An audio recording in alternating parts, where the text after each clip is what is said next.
This is Teachers Talk Radio, and you are listening live. A very warm evening and welcome to the Late Late Show with me, Chris Wilkinson, as I make the transition from the lunchtime show on a Sunday to Thursday evening for the very first time. So welcome to the show, and today we'll be discussing the transition from A-levels exam-based to A-levels coursework-based. This is Teachers Talk Radio, and you are listening live. Tune in live at ttradio.org, or to join in the conversation, download the Podbean app and search Teachers Talk Radio. Follow the hashtag TTRadio. Tune in, talk it out with Teachers Talk Radio.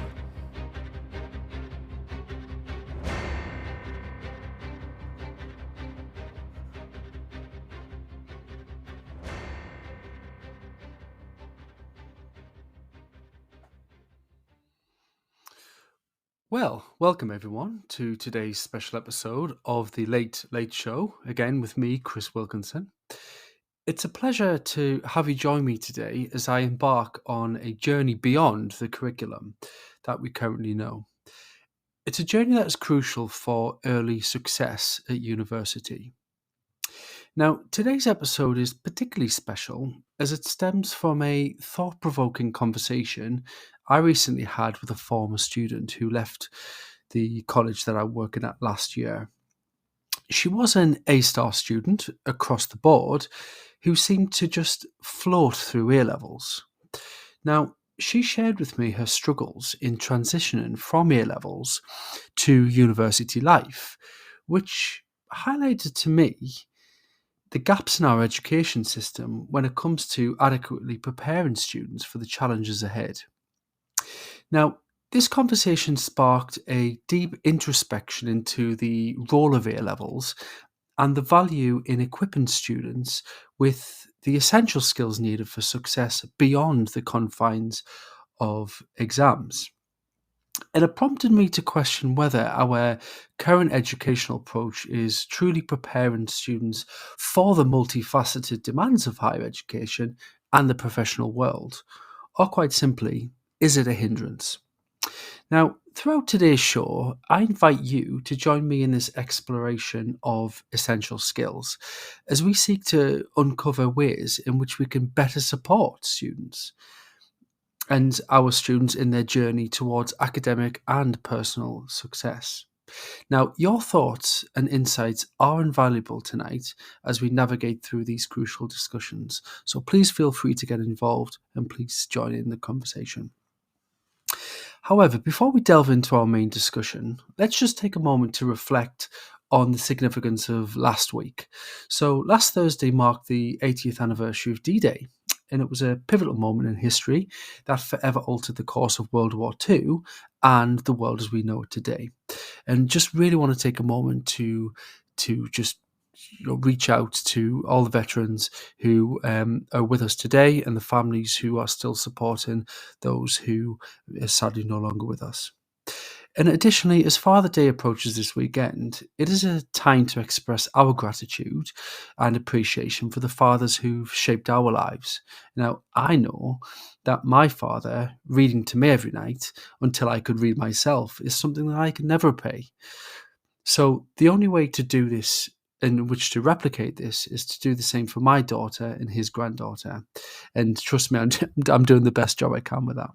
So it's a happy Father's Day to everybody out there as well, because like I did for Mother's Day, fathers and mothers make the world go round.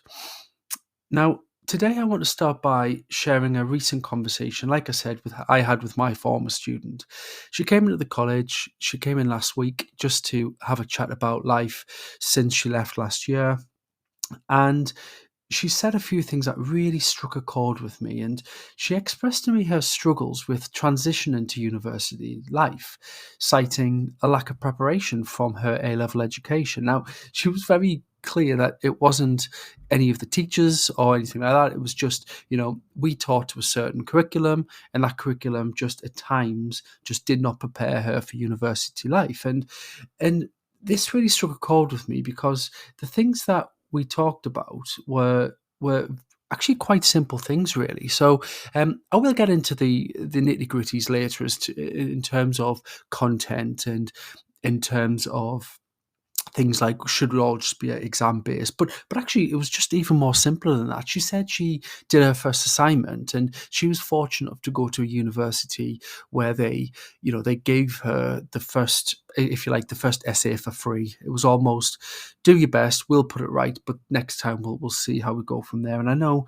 that isn't a standardized approach from universities, so this is all the more reason for us as teachers to get this right, and so what she said was things like she actually didn't know that how she did certain grammar was wrong when it came to an assignment.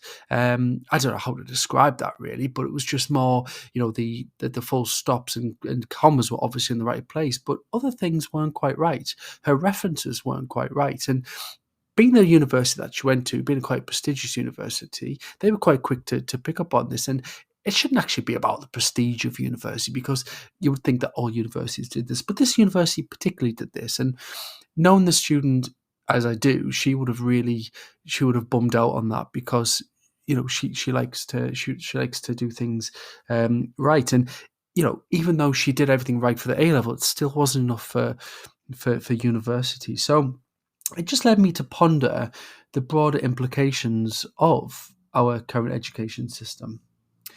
Now, I remember my own journey from A levels to university vividly, and while I felt academically prepared from some subjects, and I will talk a little bit about sociology because that came with coursework and it came with a research project that really helped, but there were significant gaps in the practical skills and critical thinking in other areas that only became apparent once I entered university. But I mean, that was so many years ago. It really didn't. I didn't think about it until I had this conversation. Like I said, it was quite a vivid conversation last week, so it got me thinking about it as well. And so overall, what I am essentially expressing to you tonight on the Late Late Show is that it is evident that A levels for me, whilst rigorous in some areas, often prioritise exam performance, perhaps over practical application and critical thinking skills. And this discrepancy between A-level content and the demands of university coursework is often leaving very well-abled students and, students in general, but certainly even very well-abled students, ill-equipped for the success in higher education. Now, I have and I will mention this a little bit later on as well, but I've actually dug out the manifesto for Labour and Conservative.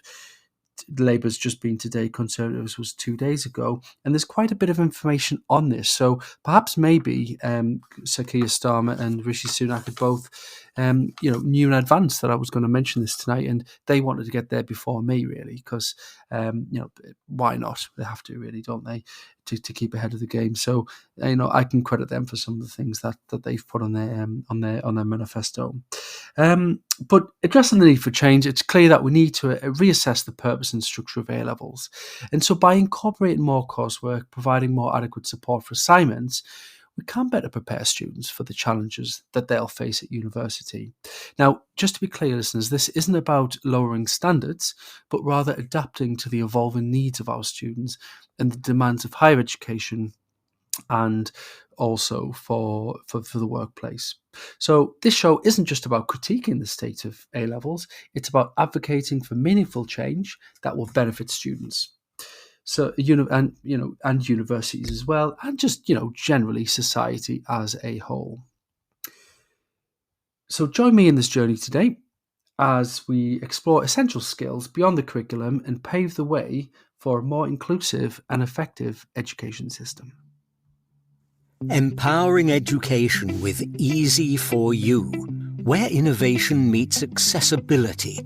Our subscription-based offering not only equips schools with cutting-edge devices, but revolutionizes the learning experience by eliminating financial barriers, streamlining support, and embracing technology. We're not just providing tools, we're shaping a future where every student can thrive, unburdened by limitations. Easy for you, transforming education, one device at a time. Find out more at www.easyforyou.school. This show. Welcome back, listeners. Now, when we talk about A-levels, we often think of them as the pinnacle of post-16 education, the stepping stone to university, as it were. But are they truly preparing students for the rigours of higher education? Now, this is the question that I'm diving into today. Now, A-levels are known for their rigorous content, covering a wide range of topics within each subject. However, the breadth often comes at the expense of depth, and it leads students to becoming more of a jack of all trades, but perhaps maybe a master of none. Now, I'd like to share my experience of teaching 2 A-levels where I believe this is the case. And my current subjects are A-level law and A-level politics.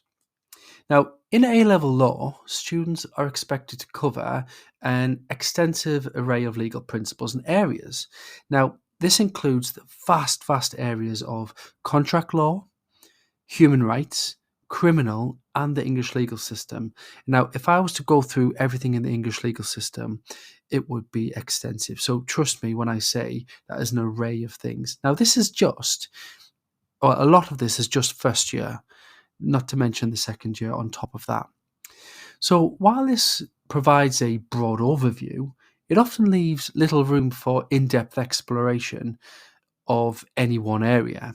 And I think this is crucial for developing a deep understanding and passion for the subject. And actually, if you were to go into the legal profession, you often would specialise. And even at university, you tend to have to do the core subjects, but even then you get to specialise quite early on. Yet there's no opportunity to do that at A-level. Now, for instance, in contract law, students study the basics, principles of offer, acceptance, consideration, breach of contract. But due to the need to cover so many areas, they rarely have the opportunity to explore complex contractual issues in depth, such as the nuances of contract enforcement or just the implications for breaching a contract. And criminal law is the same. Criminal law education in A-levels includes a range of topics from mens rea, actus reus, to various defences. But again, the broad coverage often means students don't spend enough time understanding the intricacies of criminal procedure. Now, actually, criminal procedure is really interesting. If you ever watch a program on the television, whether it's a drama or whether it's a non-fictional documentary, you often see people being interviewed in the police station, don't you? Or you'll often see them going through the trial process, but we don't do that. We don't get to go through that process because instead we have to move on to another criminal,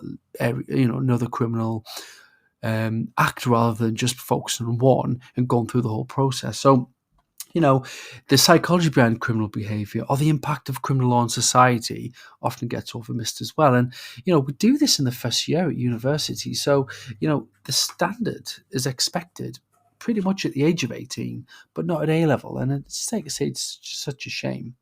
Now, likewise, in A-level politics, this A-level politics suffers from a similar problem. So I'll give you a classic example of this. Now, I am deep into exam marking at the moment, and I am marking this very issue at the moment.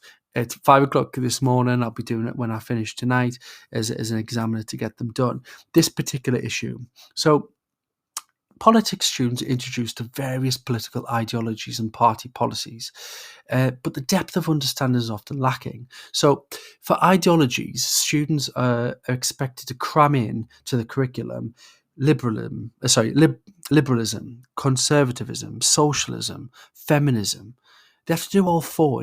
And actually, if I was to teach that, we do it in September and we finish at half term. So you have to do them 4 very broad ideologies within a couple of weeks of each other. Now, that's a big problem because we never really get to know who John Stuart Mill is. We never get to know who Ayn Rand is or who Mary Wollstonecraft is, or whoever these people. We don't get to know it. We just get to know that this is what they said. We move on, and there's a big own goal here from politics to or from the political curriculum, not to connect, say, modern liberalism with the Liberal Democrats or third way socialism with Tony Blair and how that's shaped Keir Starmer's policies. And there's just not any opportunity to do that. And we learn about interleaving as a teacher and but we don't get to actually do it as much as we could do.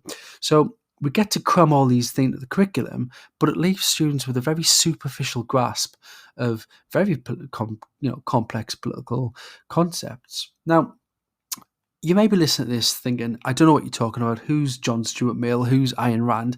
But I'm just saying that this is my subject. But if we were to look broader, imagine if A-levels, your A-level, whichever A-level that you teach as a listener tonight, and perhaps maybe this could apply to GCSEs as well, but I do want to keep it with A-levels.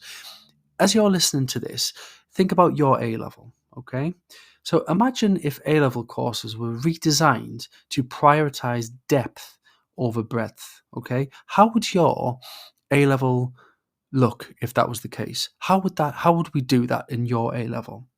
So in A-level law, for example, we could redesign to prioritize the depth in situations like delving deeply into areas of criminal law where there's more comprehensive understanding, or in politics, we can memorize rather than just merely memorizing party policies.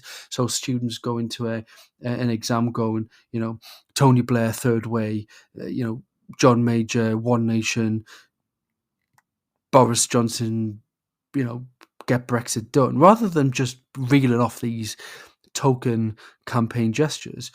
Could we not get them to look at how that policy was formed using political ideology? We could do that using a project. We could do a project on this, couldn't we? So we could get students to create a manifesto, and we could get them to do that on the basis of, right, let's strip it back.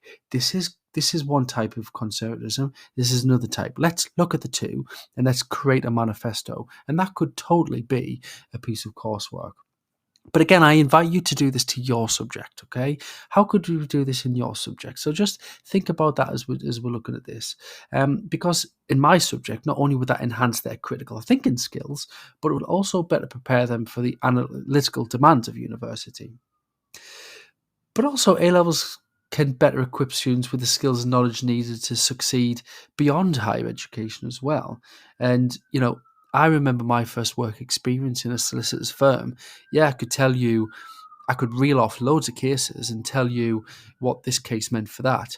I can guarantee, well, I'm telling you rather than guarantee, but I can guarantee other solicitors as well don't care about that, because they don't need to know off by heart this one. They've got the file in front of them where there's any precedent needed.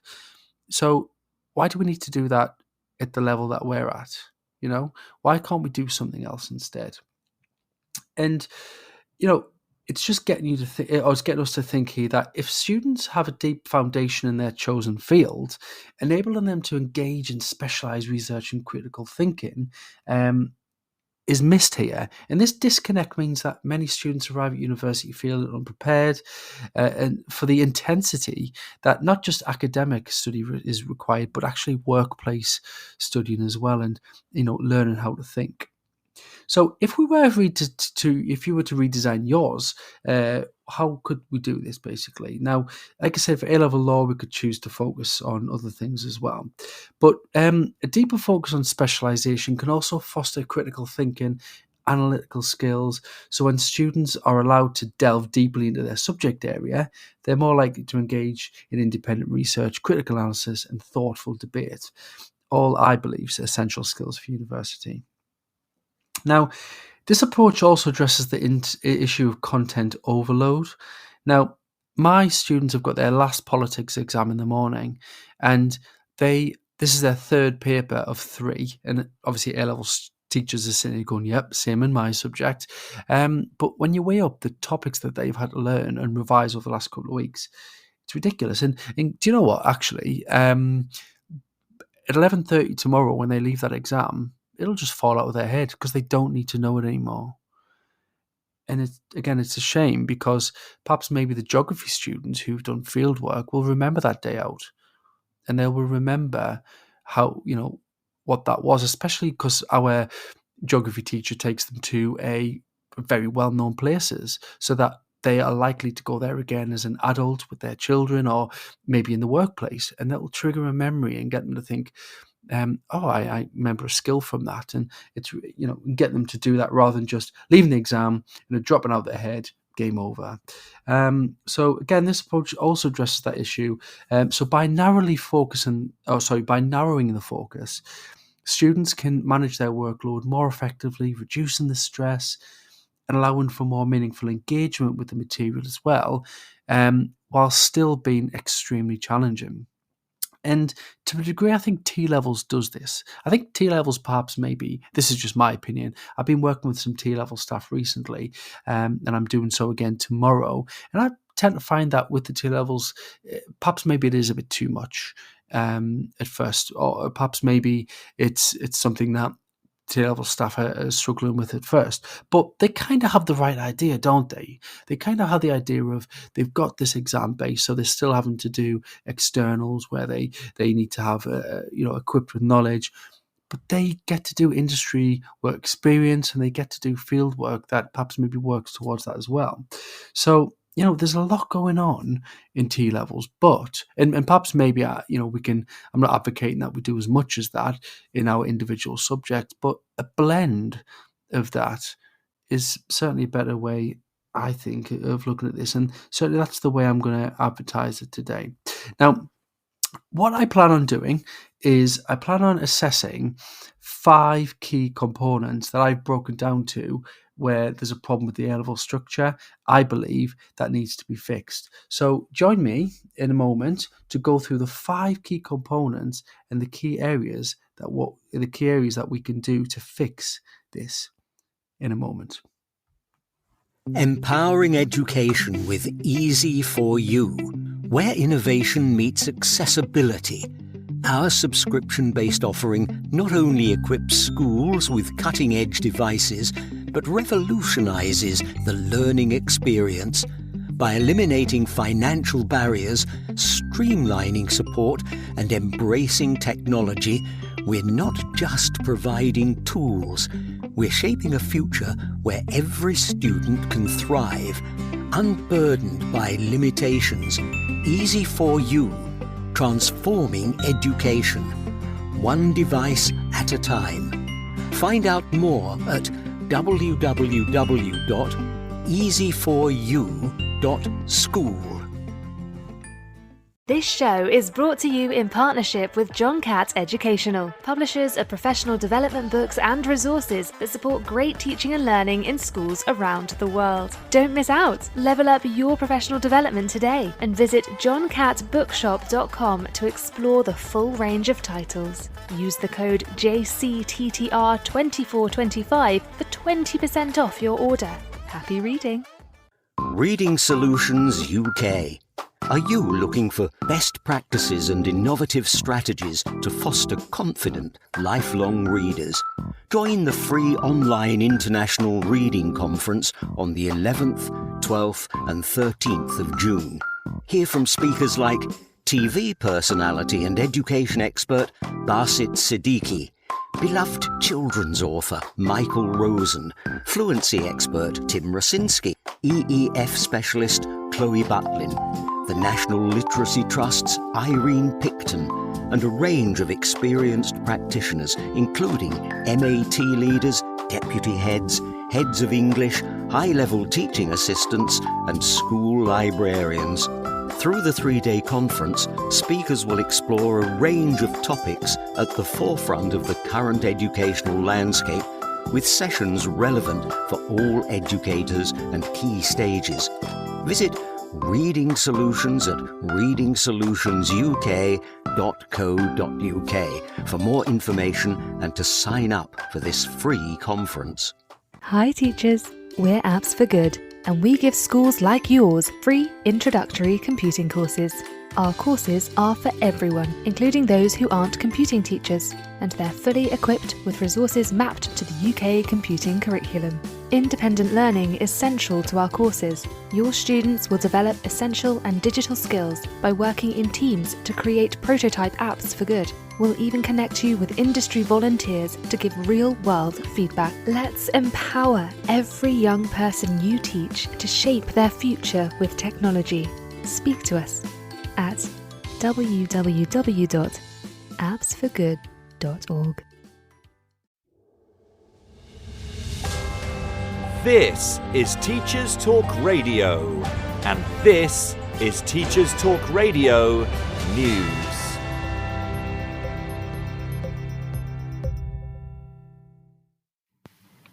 The BBC features an article on teacher retention, with a piece leading with the headline, "Would a 1:40 p.m. Friday finish stop teachers quitting?"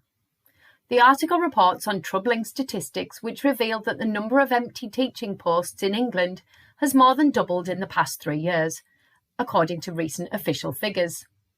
Whilst politicians have pointed to rising teacher numbers, some have acknowledged that government's figures also show that targets for recruiting teacher trainees have been missed for 9 out of the 10 previous years. This is despite raises to starting salaries.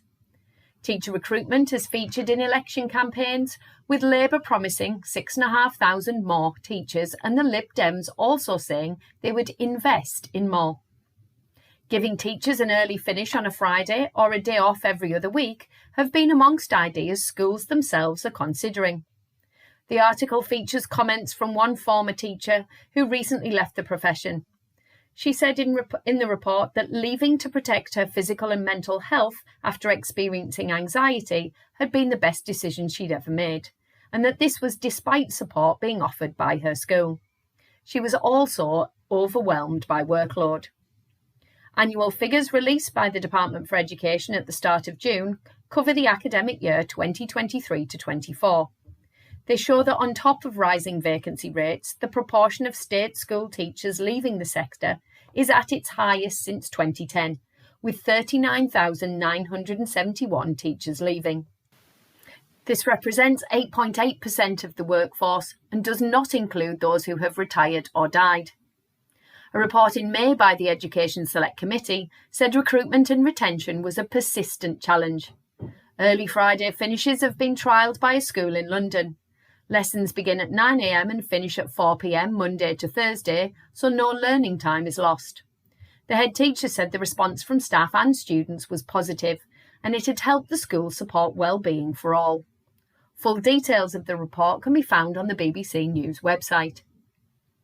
In Northern Ireland, the Belfast Telegraph reports on higher education. It says that students in Northern Ireland who are about to leave for higher education feel they have been left at a disadvantage when applying for university places in the Republic of Ireland. The Secondary Students' Union of Northern Ireland has raised concerns about what it calls double standards north of the border. This year, students in Northern Ireland are sitting A-levels with a full return to normality and no mitigations for COVID-19 in grade awarding. In contrast, the Leaving Certificate marking has not returned to normal since the pandemic. The union has called this unjust and said it disadvantages those in Northern Ireland competing for the same university places. SSUNI President Ellen Taylor said that structural barriers to Northern Irish students will deepen inequality, and that the Irish government and Northern Irish ministers needed to work together to ensure young people's futures. The Guardian reports on a survey of children in the UK and Ireland, which reveals that they are reading fewer books than they did last year. The 2024 What Kids Are Reading report surveyed more than 1.2 million pupils and showed a 4.4% decrease in the number of books read by pupils. According to the study, the decline in reading is particularly acute in secondary schools and affects the difficulty of books being read as well as the volume. The survey showed pupils read progressively more challenging books until year 6, but after that, the difficulty level tended to plateau until year 9, before a sharp drop in difficulty of books read by older secondary pupils. The research began in 2008, and this year is the first year there has been a decline in the numbers of books read, apart from during the first year of the pandemic. Explanations for the decline have included the drop in school attendance, with the number of pupils persistently absent increasing. Finally, the Washington Post features a story on Max the cat, who has been given an honorary doctorate from the Vermont State University. The 5-year-old tabby roams campus, socialises with students, and even attends lectures. He also has his own staff email address. Having attended the campus for 4 years, he has been awarded the doctorate in honour of his work. This has been your Teachers Talk Radio News with Joe Fox.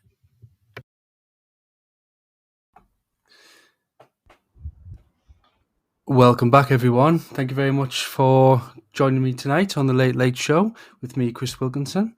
And I am joined by somebody who would like to speak. I didn't quite catch your name.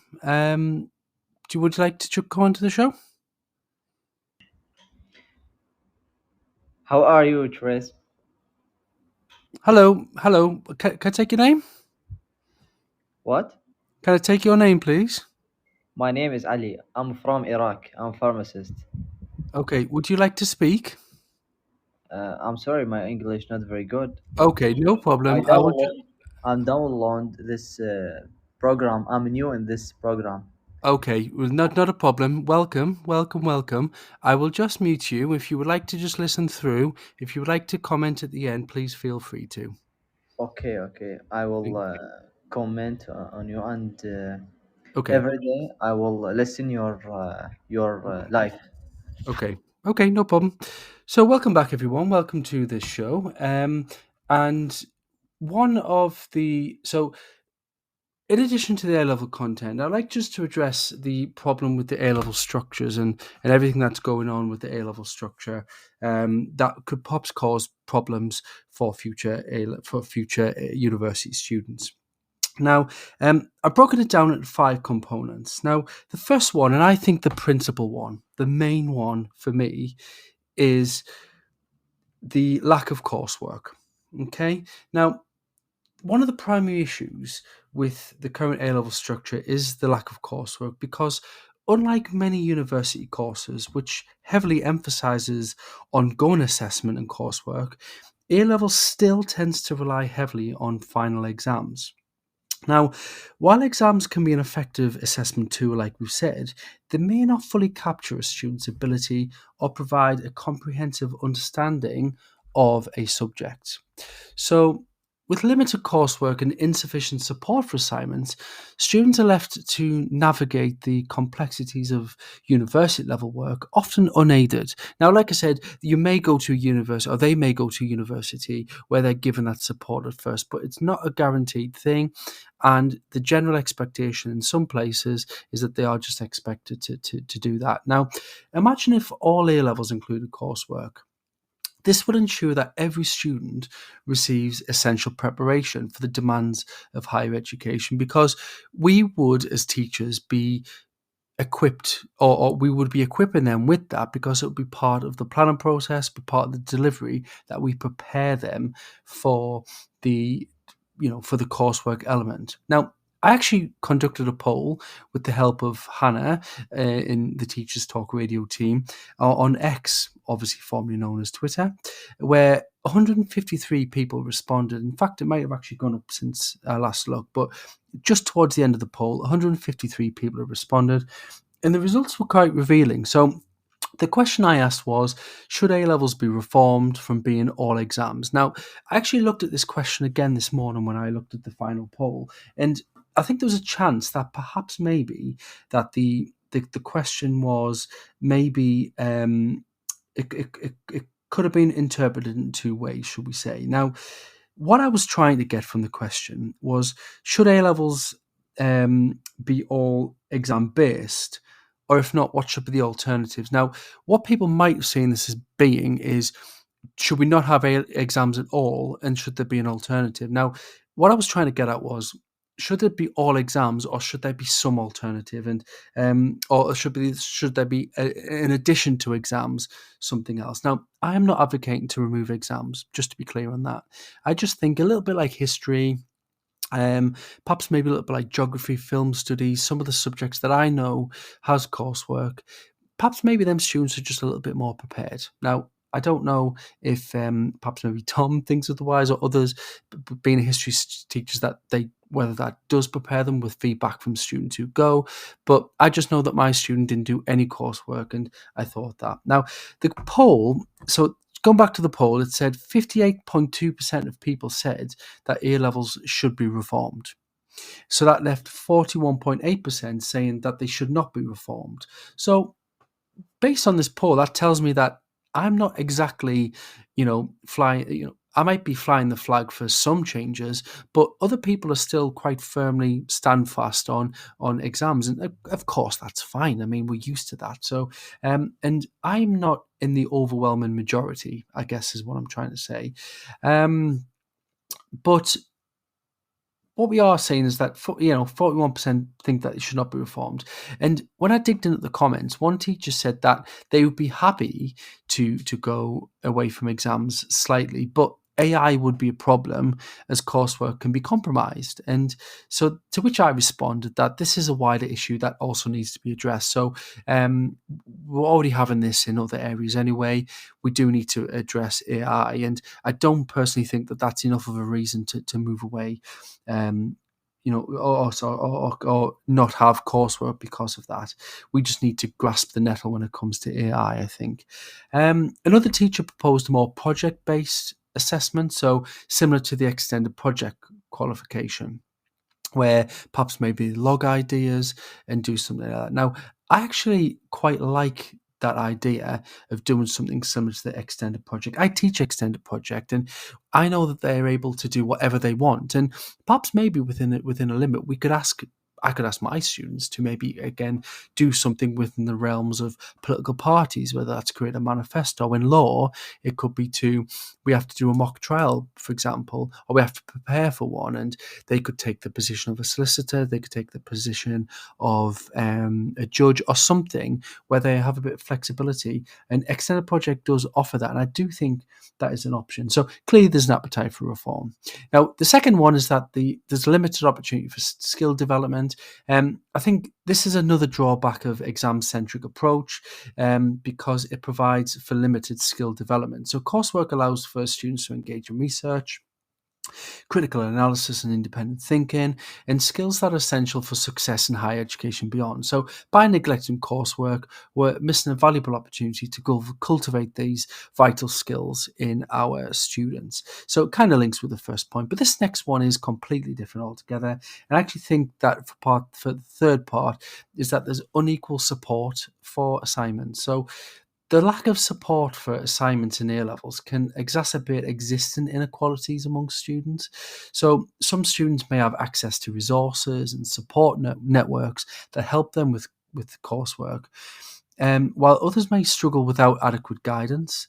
So this disparity not only undermines the fairness of the assessment process, but it perpetuates social and educational inequalities. Now, that, I think, is a show on its own.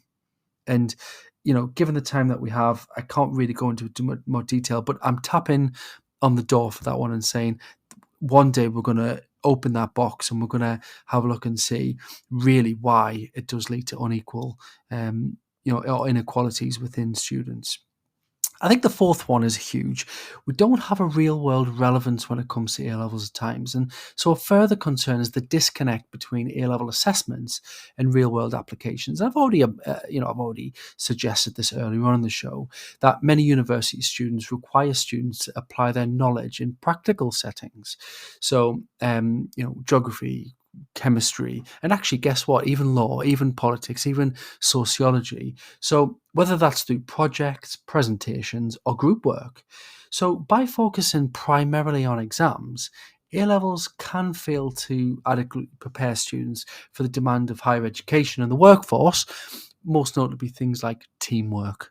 And unless they're revising in teams or working, in teams in the classroom through maybe something like social constructivism, they're not really getting the opportunity to do a lot of teamwork and skills like that. So project-based work will certainly help with that as well. And finally, my biggest bugbear with A levels at times, and don't get me wrong, I love teaching them, I love teaching the students, I love my subject, but if there was a bugbear, I'm saving the best to last. Okay, overemphasis on memorization. Now, the exam-orientated nature of A levels often leads to an overemphasis on rote memorization rather than a deep understanding. Now, students may prioritize memorizing facts and formulas to pass exams, but they do that rather than developing a genuine understanding of the subject matter. Now, if I was to give you an example in my subject, if we were to go through contract law and I said to a student, give me the 3 rules for consideration, they could tell me them. You know, maybe not this week because their exam was last week, but last week they could have told you. They would tell you the 3 rules of consideration. But actually, could they write an essay on that? Could they look at a scenario and advise a client on if all 3 rules have been met? I highly doubt it. And so the memorization is great and it's a great memory test for them, but it doesn't develop a genuine understanding. And I do think this can hinder critical thinking skills and limits students' abilities to apply their own knowledge in diverse contexts. And when I say diverse contexts, as a lawyer, you're not going to get 2 cases the same. As a social worker, if you did sociology, for example, every family is different. And, there's not an opportunity to do that. They know the case, they know this and that, but really, how much they learn them. So imagine if A-level laws, for example, include a practical component, such as a mock trial and legal case studies, again, like I mentioned. Now, I don't know about your school or your college where you teach, but my college has recently had a huge upgrade, and they've been given an Igloo. And for those who don't know what Igloo is, it's a I don't want to get this wrong. It's a panoramic screen where you are submersed in something, and you press play and you are in whatever it is that Igloo presents to you. If you're a geography student, you could be on a field trip in this place. If you are a PE teacher, for example, or if you're PE student, you could be watching a football match live in the Igloo, and you might have to pick out some of the passes that anything like that. Now, I'm really scratching my head, and I really want to use this Igloo. I want to get over there tomorrow, get it booked in, and get the students to use it. Alas, it seems like a bit of a waste of time for my subject. Now, some of you might be sitting there, and some of you may even be A-level politics or law student teachers who may be sitting there going, no, I've done it. This is what I've done. It's great. If you have, my handle on Twitter is Chris_W1987. Tell me how you do it, because quite frankly, I'm looking at this going, I could do something. I could certainly recreate Parliament. They can sit there and have a debate. It's not going to get them through their exams. And that's the worrying thing, that I can't allocate time that isn't going to help them with exams. And okay, let's be honest. I can. Yeah, of course I can. And there will be opportunities, in June now, after the exams, before they go up to September, to do that. And I probably will. I've got a few weeks with them still. I'll put something together that'll be fun for them. But it'll be fun. It might get them thinking. But ultimately, in the throes of term, I haven't got time for that. And most to the pity, I would love to do that.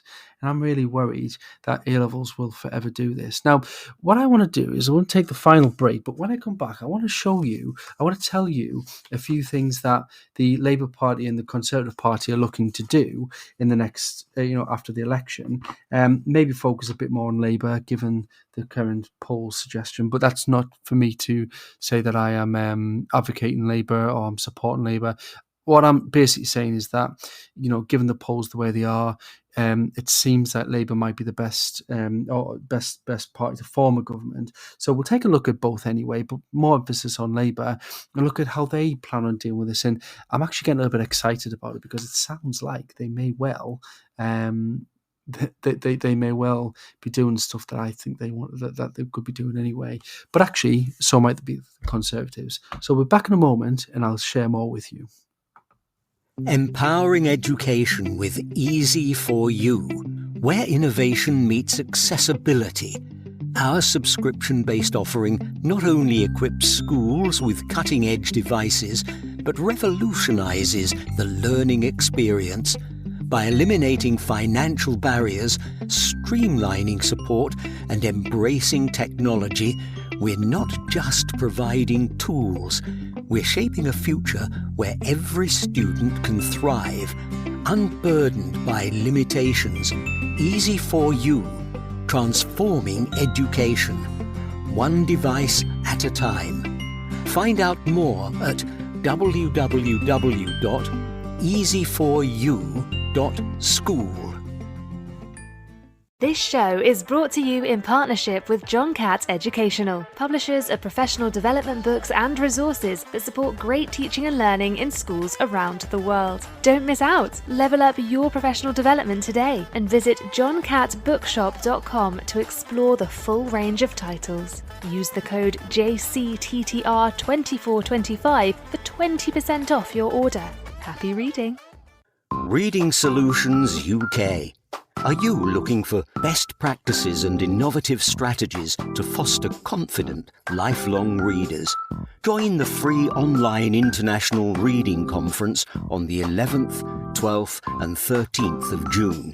Hear from speakers like TV personality and education expert Basit Siddiqui, beloved children's author Michael Rosen, fluency expert Tim Rosinski, EEF specialist Chloe Butlin, the National Literacy Trust's Irene Picton, and a range of experienced practitioners, including MAT leaders, deputy heads, heads of English, high-level teaching assistants, and school librarians. Through the 3-day conference, speakers will explore a range of topics at the forefront of the current educational landscape, with sessions relevant for all educators and key stages. Visit Reading Solutions at readingsolutionsuk.co.uk for more information and to sign up for this free conference. Hi teachers, we're Apps for Good, and we give schools like yours free introductory computing courses.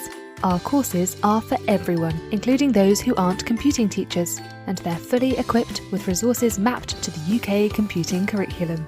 Independent learning is central to our courses. Your students will develop essential and digital skills by working in teams to create prototype apps for good. We'll even connect you with industry volunteers to give real-world feedback. Let's empower every young person you teach to shape their future with technology. Speak to us at www.appsforgood.org.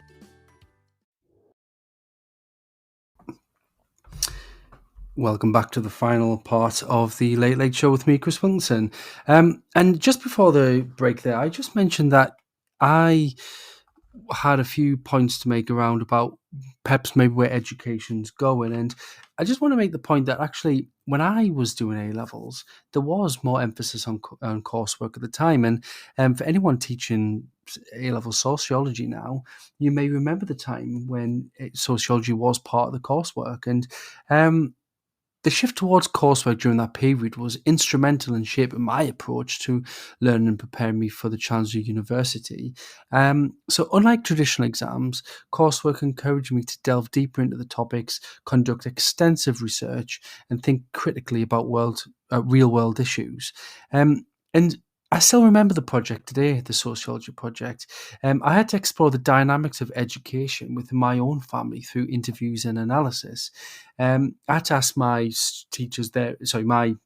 parents their experience of school, and I still remember their answers today. So it didn't only broaden my understanding of sociology concepts, but provided me with actually valuable insight into the influence of my family, or how education was in my family, and the dynamics there as well. So interviewing my family members sparked thought-provoking discussion and allowed me to see firsthand how factors like socio-economic status and cultural background can shape educational aspirations and achievements. Now, I haven't done sociology since 2008, but I remember that.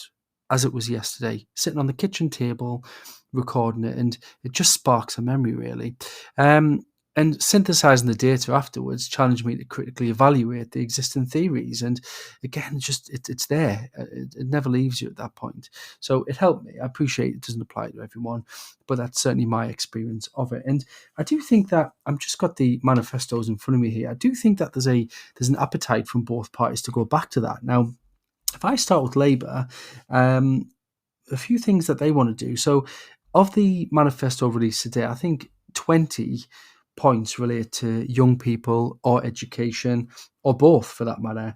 Now, one of the points here is that post-16 education strategy, they want to bring forward a comprehensive strategy for post-16 education. Now, that's all they say. And I'm not sure what that means. No one does at this point, I guess, because that wasn't the thing that was mentioned today. And it perhaps maybe gets buried in the manifesto, but it sounds promising. And, in addition to that, they want to transform further education colleges into specialist technical excellence colleges. Now, I know that's not A-levels, but there was a suggestion that A-levels and T-levels might be being reformed, so there might be a connection there as well.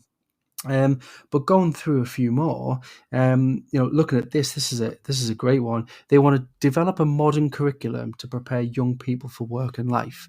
Now, I'm sorry, if you were to look at A-levels in its current form, you can't say that it does prepare young people for work and life in its current form, or it certainly doesn't prepare them entirely. Now, like I said, I love teaching A-levels, but I want it to be better, is what I'm saying. That's my pitch tonight to you listeners, and perhaps maybe we'll see that with Labour. Now, I do have just a piece of paper for me because I printed off before tonight. Looking at the Conservatives have less points. I sort of dug out about 10, but they also say they want to develop a comprehensive strategy to improve education for students aged 16 and over. So something's cooking. Something is cooking from either party. And it looks to me that if both are saying this, then perhaps maybe if Labour does form a government, perhaps Conservatives may go alongside this. So there's not a lot of challenge on that part. But they actually said as well they want to replace A-levels with a new qualification system called the Advanced British Standard. Now, again, listeners, I don't know what that means. I don't know what an Advanced British Standard is. Perhaps maybe there is information out there, but from the manifesto on Tuesday, I just don't know it. But again, something's cooking, and it looks likely that something might be in the pipeline there, which sounds good. But as we draw towards the end of today's discussion, it's crucial to reiterate the pressing need for reform in our education system. And, I'm no politician, but politicians will forever be looking to reform education, yet somehow A-levels tends to stay the same. Even when they did reform it in 2015, 2016, 2017, they went through 3 stages of reform. Even when they did reform, how much reform was there? They made it more difficult. They made more content on the specification, but it was still fully exam based for me and for a lot of them. So it wasn't true reform, I don't think. But look at the evidence suggests perhaps maybe that never will be. And given the poll that I did, there's actually not a fully massive appetite for it. I'm just putting my stall forward tonight, listeners, just hoping that perhaps maybe I'm hopefully making a bit of sense as to what I think A-level should look like in the future. And, throughout the show, we have examined the deficiencies in both content and structure. I said with content, there's too much of it. It's broad. We need to make it smaller. We need to make it more specialized. We've got 35 weeks in a year, 36, 37 weeks, teaching weeks in a year. Why is every week a different topic is what I'm saying.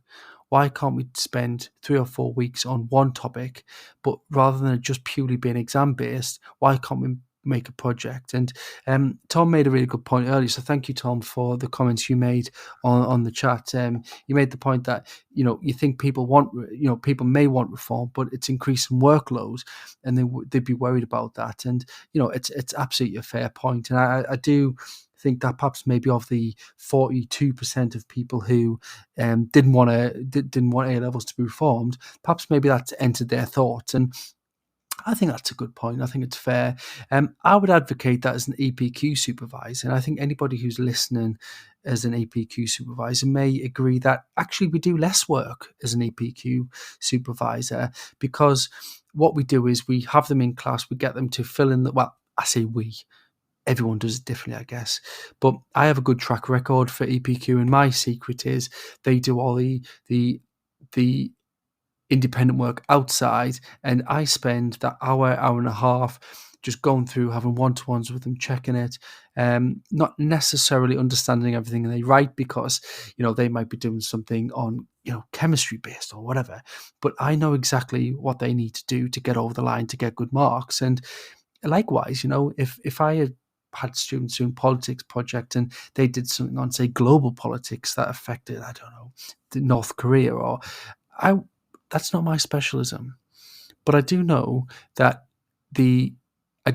what is required for them to get good marks on that, because they're being assessed not necessarily on content, but how they arrive at that content, how they log it, how they overcome problems. And these are the sort of things that I think need to trickle into A levels a bit more. I don't mean full flow, just trickle into it. Maybe 10% of the overall mark. I don't mean 50% or even 30, 40%, maybe 10%.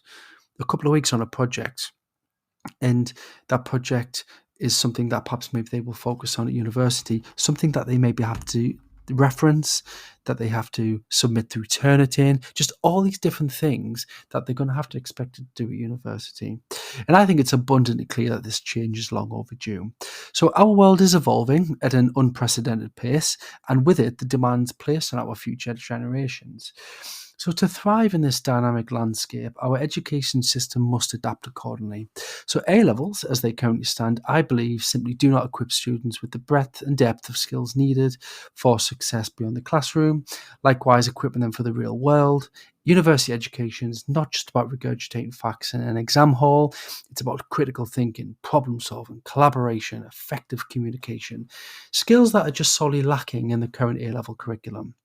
So by incorporating more coursework or project-based work, we can nurture these essential skills and better prepare our students for the challenges that they will inevitably face in higher education and beyond. And moreover, a reformed A-level structure will promote equity and inclusivity by providing all students, regardless of background or learning style, with the support they need to succeed. No longer will students left to be fend for themselves when it comes to assignments and projects, or instead they would have access to resources and guidance that is necessary to excel.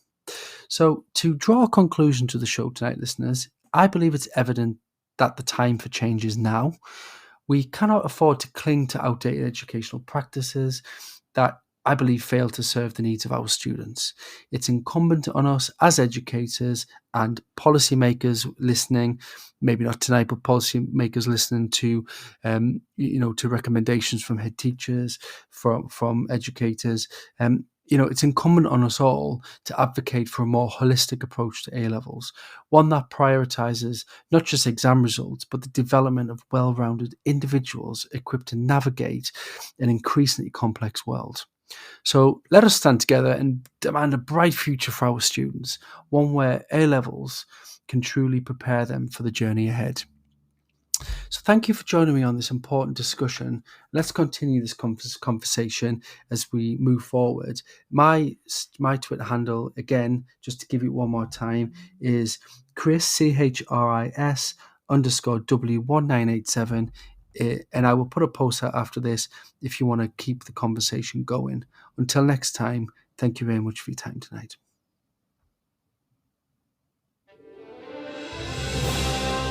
You've been listening to Teachers Talk Radio. Tune in live and listen back at ttradio.org. We look forward to hearing from you next time on Teachers Talk Radio.